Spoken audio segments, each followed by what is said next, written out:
안녕하십니까. 오늘 수요 예배를 허락하신 하나님께 감사드립니다. 또한 오늘 수요 예배에 오신 여러분들을 진심으로 축하하고 축복합니다. 수요 예배에 잘 오셨습니다. 오늘 예배를 통해서 하나님 주시는 놀라운 평강과 은혜가 우리의 심령에 충만하기를 기도합니다. 오늘 제가 전할 제목의 말씀은 구원의 뿔 돋는 되신 예수님입니다. 예수님께서 이 땅에 오시면 모든 사람에게 미치는 큰 기쁨의 좋은 소식이었습니다. 왜냐하면 모든 인류에게 공통적인 문제인 이 죄와 죽음의 문제를 해결해 주시기에 오셨기 때문입니다. 우리가 이번 성탄절을 맞이해서 다시 한번 나를 구속하시고 또 나의 삶 속에 크신 긍휼과 사랑과 또 인생의 목적을 허락하신 주님을 새롭게 영접하고 예수 그리스도로 말미암아 기뻐하고 감사하며 경배드리는 성탄절이 될 수 있기를 기도해 드립니다. 오늘 말씀은 세례 요한의 아버지 사가랴의 예언시입니다. 특히 사가랴의 예언시에는 예수 그리스도에 관한 내용이 중심이 되어 있습니다. 사가랴는 하나님께서 보내실 그리스도가 어떤 분이신가를 정확히 알고 또 그리스도를 보내신 하나님을 찬양합니다. 그러나 예수님께서 모든 인생들을 마귀의 손에서 구원하실 구원의 뿌리시요 절망 가운데 인생들에게 돋는 해와 같은 분임을 증거했습니다. 우리가 오늘 본문 말씀을 통해서 하나님 말씀에 순종하는 사가랴의 믿음을 배우고 구원의 뿌리요 돋는 해 대신 예수님을 깊이 영접할 수 있기를 간절히 기도합니다. 제1부 구원의 뿔 대신 예수님, 작은 1부 사가랴의 순종하는 믿음. 누가복음에는 이 세례 요한의 출생 소식과 예수님의 탄생 소식이 맞물려 기록되어 있습니다. 이 복음서를 기록한 누가는 의사입니다. 복음서를 기록하면서 아주 합리적이고 논리적으로 이 복음서를 자세히 기록해서 예수님이 어떤 분인가를 우리에게 증거해 주고 있습니다. 특별히 세례 요한의 잉태 사실을 통해서 예수님께서 어떻게 성령으로 잉태되셨는지 우리 가운데 주지시켜 주고 있습니다. 오늘 저들이 읽지는 않았지만 누가복음 1장 앞부분에 보면은 엘리사벳이 사가랴의 아내인 엘리사벳이 해산할 기한이 차서 아들을 낳았습니다. 그래서 이웃과 친족들이 주께서 저를 긍휼히 여기심을 듣고 함께 즐거워하였습니다.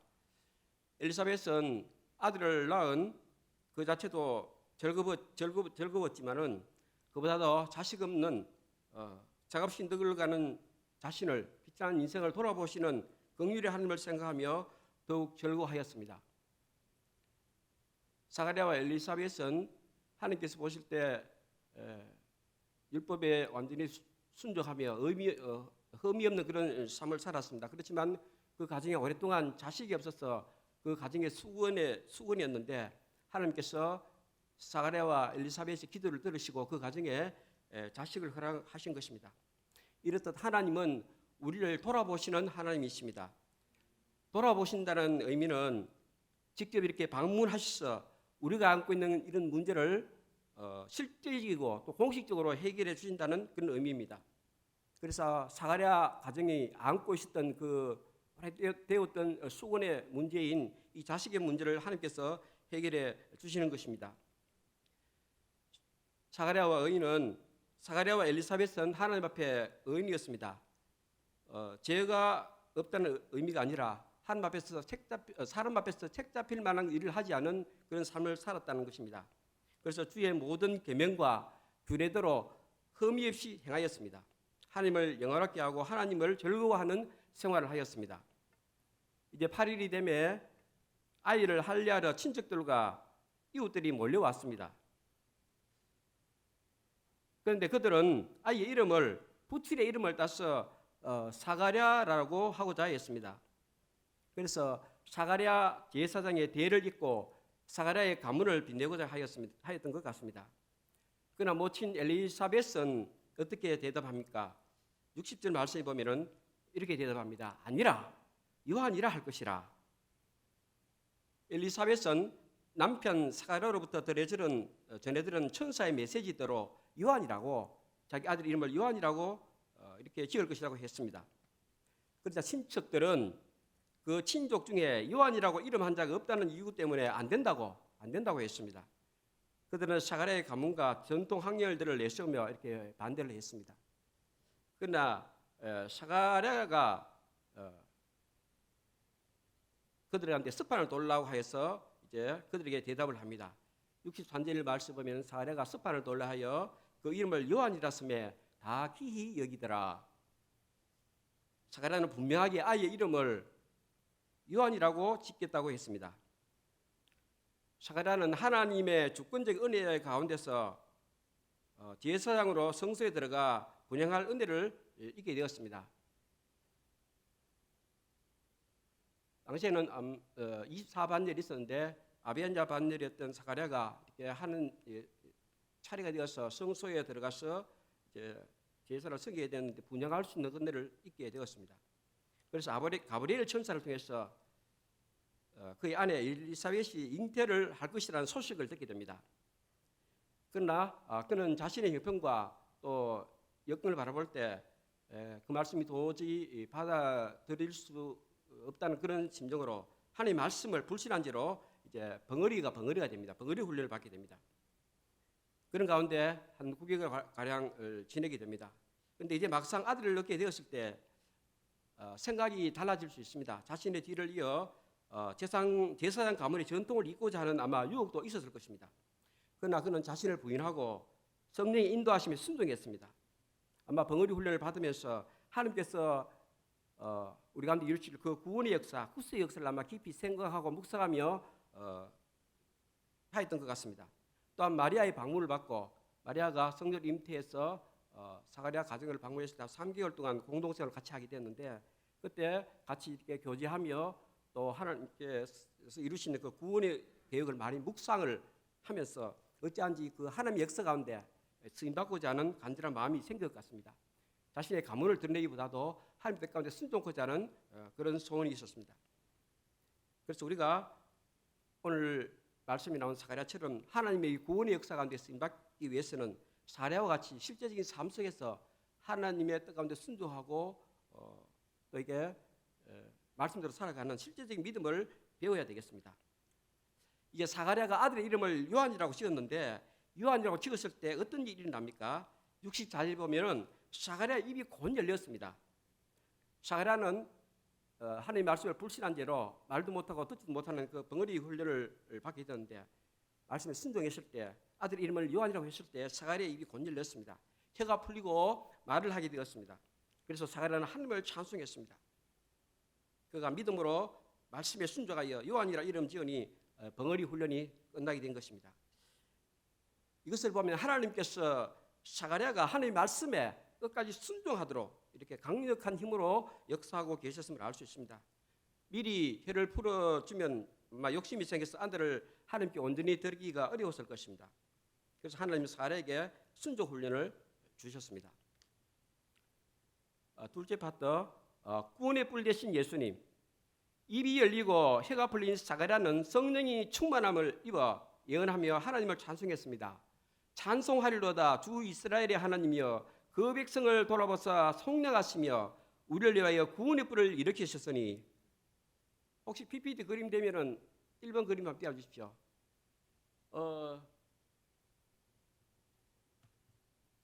코뿔소 그림입니다. 코뿔소의 뿔이 아주 사납고 무섭게 생겼습니다. 백수의 왕이라는 사자라 할지라도 이 코뿔소 뿔에 한번 부딪히면은 그냥 맥없이 쓰러지고 맙니다. 그래서 이 짐승에게서는 이 뿔이 힘이요 영광입니다. 그래서 사가랴는 하나님의 성령의 충만을 입어서 첫 번째로 찬송하면서 찬송한 노래가 우리를 위하여 구원의 뿔을 일으키셨다. 다시 한번 그림 떼어주시고 말씀을 같이 한번 읽겠습니다. 위에 성경 말씀 같이 한번 읽겠습니다. 시작. 우리를 위하여 구원의 뿔을 그 종 다윗의 집에 일으키셨으니. 뿔의 위협에 대해서 생각해 보신 적 있습니까? 저는 말씀을 묵상하면서 뿔 달린 황수가 돌진해오는 그 모습을 영상할 때 참으로 위협적이었습니다. 오늘 본 저들의 이 코뿔소의 뿔처럼 그런 코뿔소가 사납게 달려올 때 얼마나 위협적으로 느껴집니까? 사가랴는 다윗의 집에 구원의 뿔을 일으키신 하나님을 찬양합니다. 구원의 뿔은 마리아가 잉태한 예수 그리스도를 가리킵니다. 사가랴는 마리아의 방문을 받고 3개월 동안 공동생활을 하면서 이제 하나님께서 이루시는 구원 것을 많이 생각하며 묵상하게 되었는데, 특별히 그 백성을 돌아보시고 속량하신 하나님의 사랑이 얼마나 큰가를 깨닫게 되었습니다.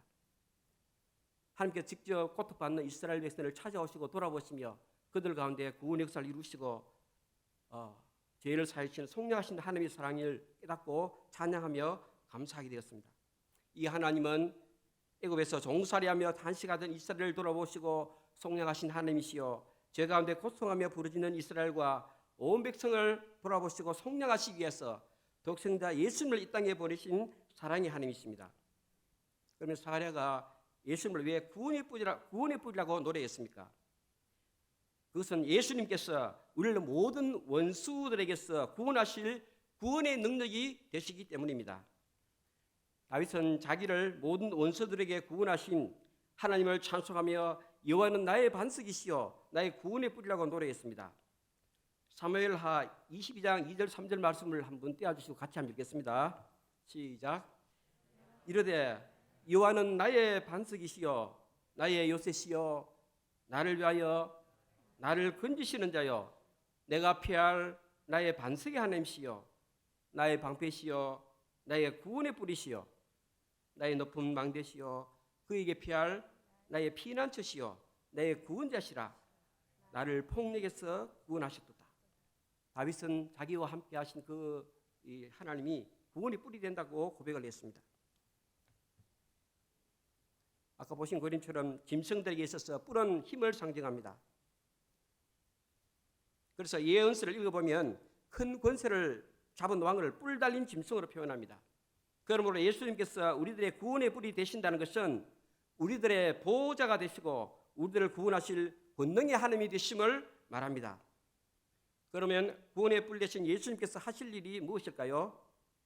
71절에 보면은 예수님은 우리를 원수와 미워하는 모든 자들에게서 구원하시는 구원의 능력이라고 말씀하고 있습니다.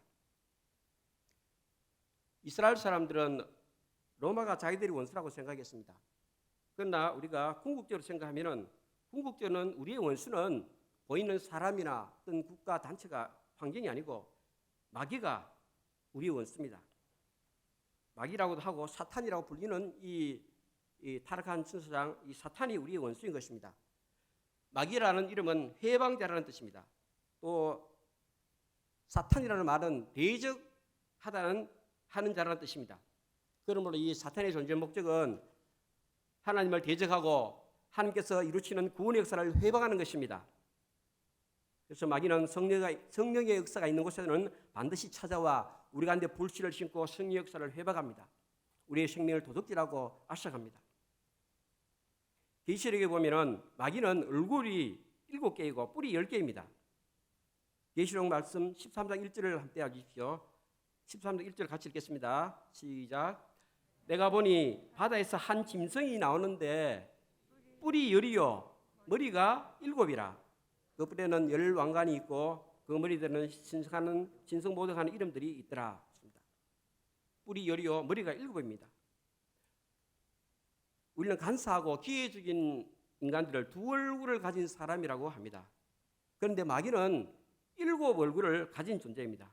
그러니 그 본성이 얼마나 간사하고 악마진가를 우리가 잘 짐작할 수 있습니다. 뿐만 아니라 마귀는 뿔이 10개나 달려 있습니다. 사단에게는 하나님을 대적하는 교만의 뿔이 있습니다. 또한 우리 가운데 절망적인 생각을 심어주는 절망의 뿔이 있고 두려움과 패배의식을 심어주는 이런 두려움과 패배의식의 뿔도 있습니다. 또한 불신과 얼심을 심어주는 뿔도 있습니다. 그래서 우리는 어려서부터 이러한 사단의 권세하에서 성장했기 때문에 교만해서 하나님을 없다고 부정하고 스스로 지혜 있는 채 하다가 우상 숭배자가 될 수밖에 없었습니다. 교도소 사역을 감당하신 분의 제가 한번 간증을 들어봤는데 그분의 간증에 의하면 평생 죄를 짓고 감옥에 들어온 이 죄수들이 감옥에서도 여전히 자신을 미워하고 정오하고 심지어는 자해하는 사람까지도 있다고 합니다. 그래서 그들을 상담해 보면은 그들이 본심은 그렇지 않는데 그 배후에 귀신이 역사하고 있음을 알았다고 했습니다. 그래서 복음을 전하고 귀신을 쫓아내는 그런 사역을 하였다고 했습니다. 이들에게 복음을 전했을 때 복음이 그들을 변화시켰습니다.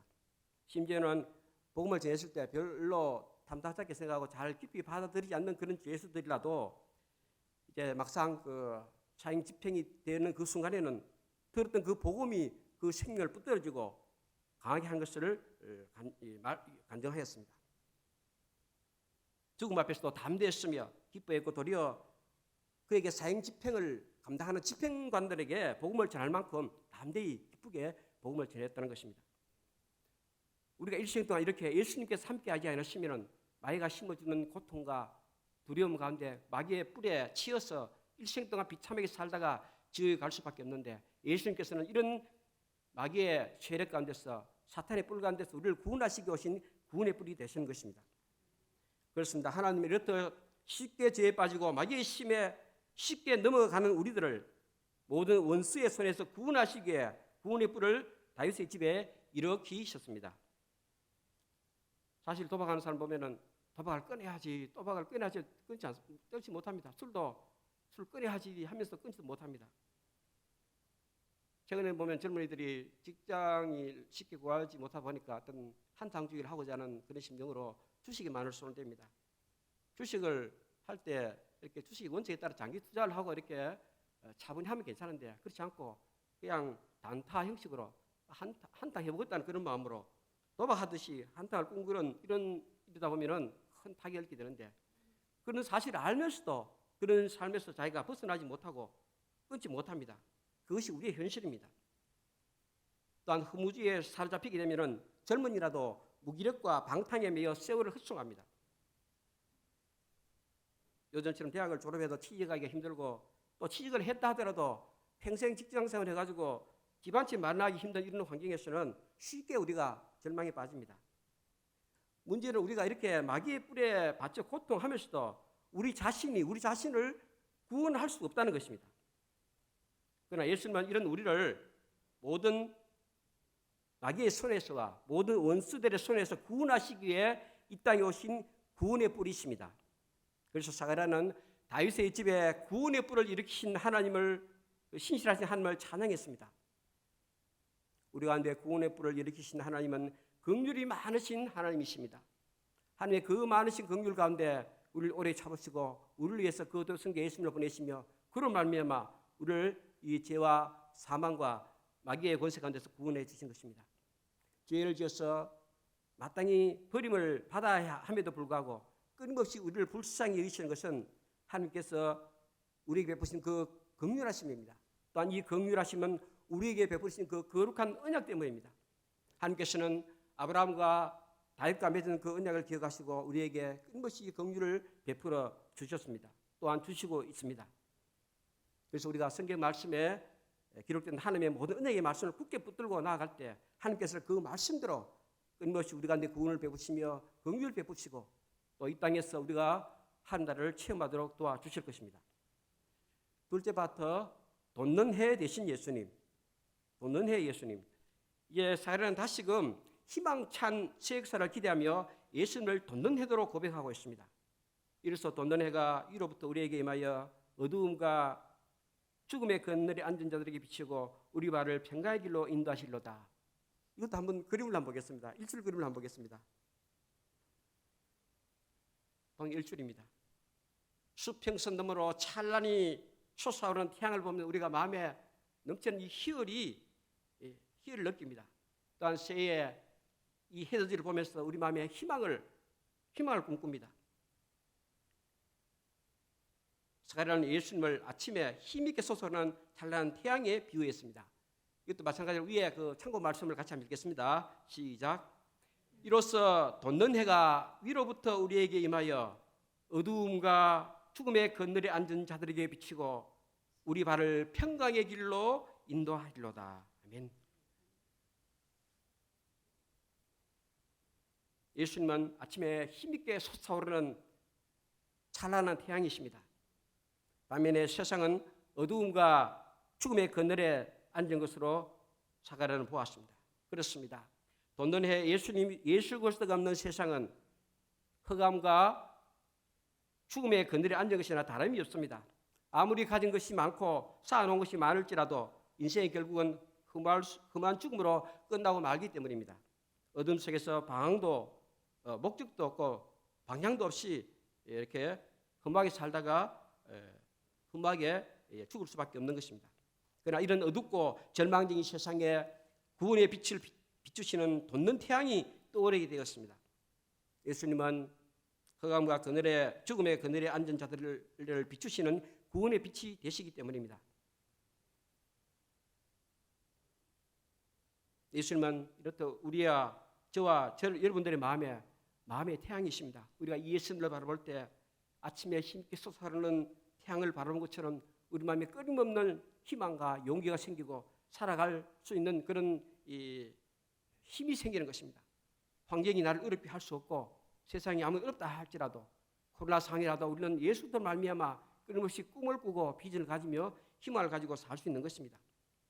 이 예수님의 빛을 영접할 때 우리 마음속에 있던 모든 어두움은 일시에 사라지고 말 것입니다. 저는 오늘 이 말씀을 묵상하면서 우리가 젊은 세대를 위해서 다음 세대를 위해서 끊임없이 기도하고 그들에게 복음을 전개해야 될 것임을 생각하게 되었습니다. 사실 복음 역사는 계승되어져야 합니다. 우리가 다음 세대를 위해서 계속 기도해야 될 것인데 특별히 기도할 때 그들 가운데 예수님이 어떤 분인가를 증거해 줘야 합니다. 젊은 사람들이 결혼을 하지 않으려 하고 자식도 낳지 않고자 합니다. 이미 우리나라도 고령화 시대에 접어들었습니다. 그래서 우리는 이 세대들에게 꿈을 심고 비전을 심어야 합니다. 그런데 이들에게 꿈을 심고 비전을 심으며 우리가 이 자식을 진정으로 사랑하는 길이 무엇입니까? 그것은 우리가 그들에게 예수님을 인격적으로 만나도록 돕는 길입니다. 아무리 믿는 집안에서 태어났다 할지라도 그 마음에 신앙이 없으면 불신자처럼 살 수밖에 없습니다. 그들이 공부를 좀 못하고 직장이 없어서 불쌍한 것이 아니라 그 마음에 예수님이 안 계시기 때문에 불쌍합니다. 그러나 그 마음에 예수님이 함께 하시면 그 마음에 희망이 생깁니다. 용기가 생깁니다. 환경이 어렵더라도 극복할 수 있는 힘이 생깁니다. 왜냐하면 예수님께서는 우리 마음에 찬란히 솟아오르는 태양으로 오셨기 때문입니다. 오늘 예배관 우리 특히 나이 드신 우리 분들이 많이 오셨는데 사실 우리가 나이 들면서 육신은 날이 갈수록 쇠약해질 수밖에 없습니다. 또한 원착이 여러 질병도 찾아옵니다. 자신감도 떨어집니다. 내 마음은 청춘인데 남들이 또 그렇게 봐주지도 않습니다. 그러나 빛 대신 예수님을 내 마음의 왕으로 모셔드릴 때 우리가 독수리치며 독수리의 날개심 올라갔던 그런 셈을 얻을 수가 있습니다. 젊음을 회복할 수 있습니다. 꿈을 가질 수가 있습니다. 날마다 예수님을 바라볼 수 있길 기도합니다. 예수님을 바라볼 때 천국이 내 마음에 들어올 것입니다. 예수님을 바라볼 때 용기와 희망이 생길 것입니다. 예수님을 바라볼 때 해야 할 그 사명이 발견되어질 것입니다. 우리가 말씀을 가까이 할 수 있길 기도합니다. 하나님 말씀만이 우리를 영생의 길을 인도하며 예수님께로 인도합니다. 우리의 삶을 회복하는 길은 성경으로 돌아가는 것입니다. 성경은 우리가 하나님을 사랑하는 길이 부지런히 말씀을 가르치는 것이 하였습니다. 신명기 6장 4절에서 9절 말씀을 다시 한번 읽겠습니다. 함께 해주십시오. 시작. 이스라엘아 들으라. 우리의 하나님 여호와는 오직 유일한 여호와이시니 너는 마음을 다하고 뜻을 다하고 힘을 다하여 내 하나님 여호와를 사랑하라. 오늘 내가 내게 명하는 이 말씀을 너는 마음에 새기고 내 자녀에게 부지런히 가르치며 집에 앉았을 때든지 길을 갈 때든지 누웠을 때든지 일어날 때든지 이 말씀을 강론할 것이며 너는 또 그것을 내 손목에 메어 기호를 삼으며 내 미간에 붙여 표를 삼고 또 내 집 문설지와 바깥문에 기록할지니라. 저는 자식들을 교육하면서 자식들을 그냥 교회 보내면은 그냥 신앙이 저절로 크는 줄 알았습니다. 교회 잘 다니고 있으니까 신앙도 신앙생활도 잘하고 있겠지. 예수님을 만났겠지.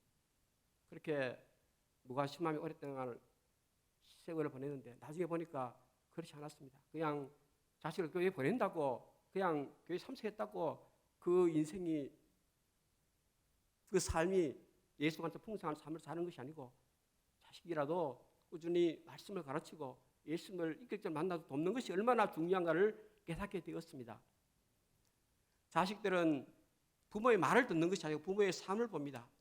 나의 삶 속에 예수 그리스도의 생명이 있고 예수 그리스도가 증거되지 않으면 비록 믿는 집안에서 살았다 할지라도 그 자식은 불신자같이 살 수밖에 없고 결국은 기도 제목이 될 수밖에 없는데, 오늘 말씀처럼 꾸준히 자식들에게 말씀을 가르쳐서 그 마음에 신앙을 심고 예수를 증거하고 신앙을 눌러줄 때 보험사의 개성사가 일어나며 또한 우리나라가 새롭게 회복할 것임을 생각이 됐습니다. 다음 세대를 우리가 살리는 길도 말씀을 통해서 예수님을 증거하고 말씀을 심는 길입니다.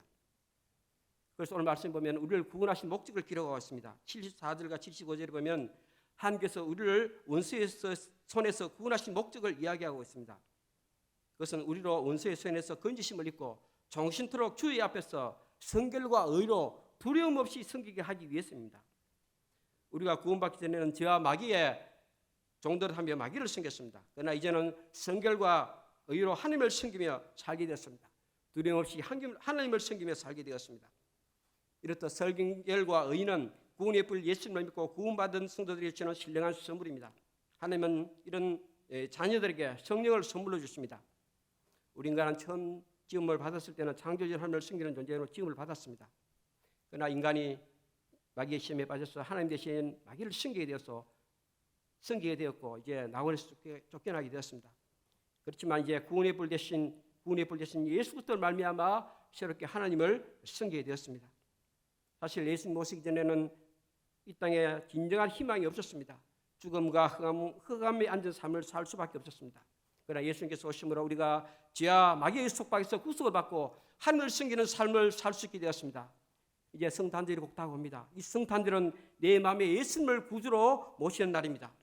구원은 이전에 마귀를 섬기던 삶에서 내가 예수님을 믿고 하나님을 섬기게 된 것이 구원인 것입니다. 만왕의 왕 예수님께서 이 땅에 오셨지만 예수님 오셨을 때 동방백사 몇 사람과 몇몇 목자매는 예수님께서 이 땅에 오시면 알지 못했습니다. 왜 알지 못했습니까? 내 마음에 예수님을 왕으로 모셔드릴 준비가 되어 있지 않기 때문입니다. 먹고 사는 문제, 또 현실 문제, 자기 문제에 매여서 저 보이는 현실만 바라보다가 만왕의 왕 자기 구주가 오셨지만은 알지 못했습니다. 우리가 이 시간 이제 12월 달 성탄절을 맞이하면서 다시 한번 이 한 해를 살아가면서 나는 무엇을 바라봤는가, 또 무엇을 추구하며 살아왔는가, 이 시간 내 마음에 다시 한번 구주를 모셔드리고 왕으로 모셔드릴 수 있으랍니다. 구원의 뿔 되시고 돈내 대신 예수님을 마음의 구주로 모셔드리고 다시 한번 기쁨과 구원을 회복할 수 있길 기도합니다. 또한 동복바사처럼 예수님 앞에 우리가 경배를 드릴 수 있길 기도합니다. 결론적으로 오늘 말씀을 통해서 우리를 돌아보사 성령하시고 다윗의 집에 구원의 뿔을 일으키시며 또한 돈돈해 예수님을 보내주셔서 모든 원수들에게서 우리를 구원하신 하나님의 크신 긍휼을 우리가 배우고 찬양하게 됩니다. 우리가 이번 성탄절을 맞이하면서 이런 예수님이 주시는 놀라운 비전과 꿈과 희망이 우리 삶 속에 충만하시기를 간절히 기도합니다. 기도하시겠습니다.